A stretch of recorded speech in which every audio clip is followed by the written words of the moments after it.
Hello, West Ham Network. It's Holly and I am here with your Hammers headlines for today, Wednesday, the 9th of August, in collaboration with KUMB.com. There has been a lot of transfer news today. In fact, so much that it's been very difficult to keep up. And there's a good chance that this could well be out of date by the time I've even finished speaking.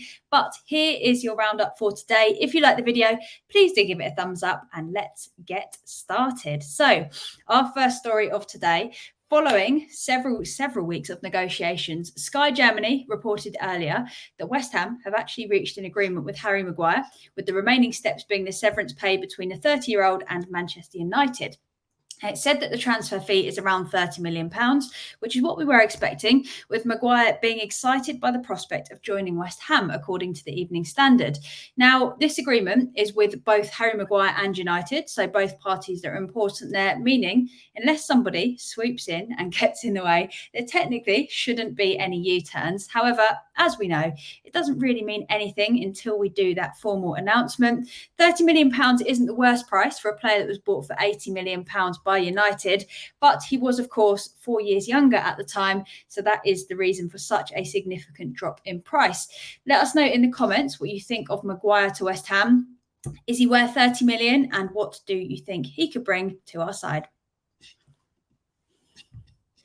Up second, this one has been on and off more times than I can count, but it seems it is now back on. Southampton are reported to have agreed to let James Ward-Prowse come to West Ham for a fee in the region of £30 million, with the deal having been restructured to make them happy. Now, this was something we spoke about a couple of weeks ago, and it's not the biggest surprise that as the transfer window deadline gets closer, Ward-Prowse is going to be increasingly keen to get back into the Premier League. But it was more of a matter of holding out and refusing to pay more than our previous offer. Obviously made it a little bit harder when you do then go back, but they were clearly trying to get every penny that they could for the 28-year-old.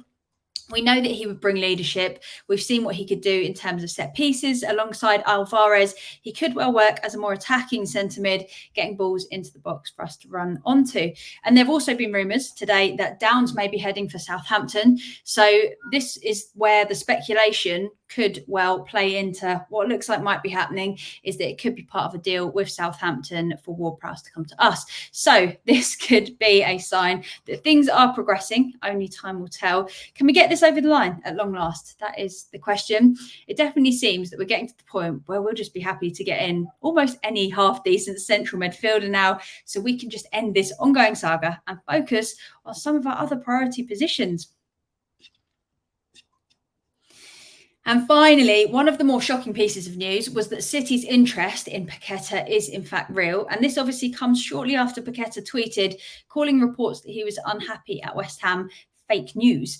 So while he may have denied that he is unhappy at the club, as we know, if a City kind of team comes after a player, it can be very difficult to keep them motivated and make them want to stay. Or if they do stay, keep them happy and make sure that they're still able to perform to the best of their abilities. So we paid £51 million from Lyon last summer to get Paqueta, and it's now been said that Man City have made a £70 million verbal offer for him.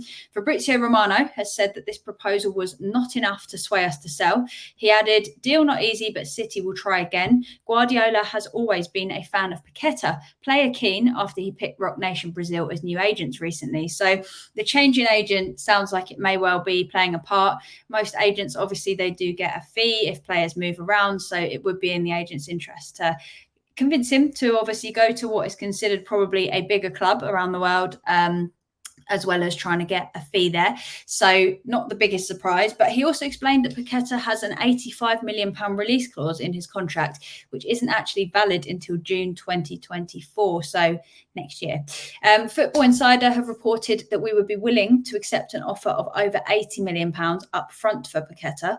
We know it's very rare that that amount of money is ever given up front. As we found with the Declan Rice deal, players want to split it over the number of years of a contract. Clubs want to do that.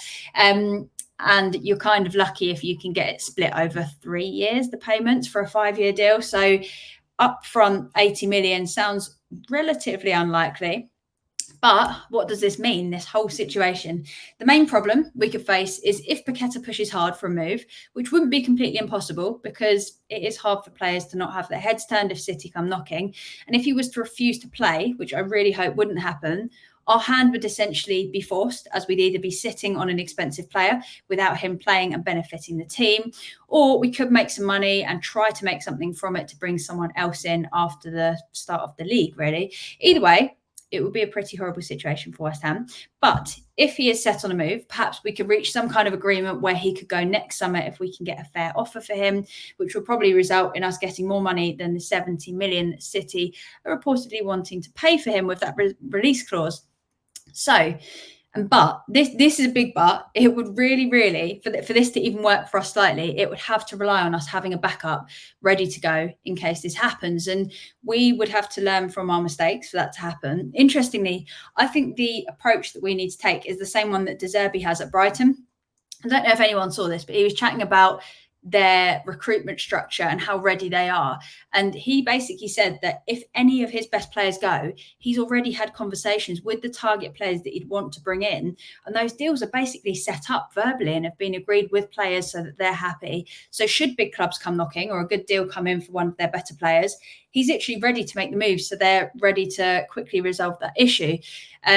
So really interesting to see how they've done it. And that's why Brighton have managed to sell so many of their great players over the years, but it hasn't actually resulted in a drop in performance for how they actually do. And there's a long-term strategy to bring in a replacement. And that is the kind of setup that I think we need to build towards at West Ham. Now, this whole situation with good players leaving, it hasn't been much of a problem that we've faced before, as until this window, we've rarely had players that have been that good, to be honest, that big teams have actually come after them. So having this issue is a bit of a sign of decent recruitment, decent systems in place, which are meaning that we have these players that are worth money and are worth more than we bought them for. So that's good, I suppose. But the ability to quickly line up a replacement is what sets feeder teams apart from those that are able to not struggle when they produce talent. And there is a way that you can recruit well, train them up, do really well with them, make profit, reinvest, and then strengthen. But it isn't easy, and it takes time to build a system like that if you don't have it. So that's my little rant today about the recruitment strategy and what we could do to actually make this easier in the long term, especially if, as I'm sure we all hope to, we want to bring in more big names. We don't want to be seen as a feeder club. Ideally, we want to keep these big players. And it would be a real shame letting Scamacca and Paqueta go after basically one season into a long deal. So how are you feeling about the Paqueta news? Let us know in the comments and what you think we should do now. In my opinion, we need to hold on to Paqueta desperately, as we don't have enough time to get in any kind of suitable backup, even with the money we could get. So for us to get rid of Paqueta now, I would only accept money, and lots of it, plus a City player that would actually suit our needs and strengthen our team for this season.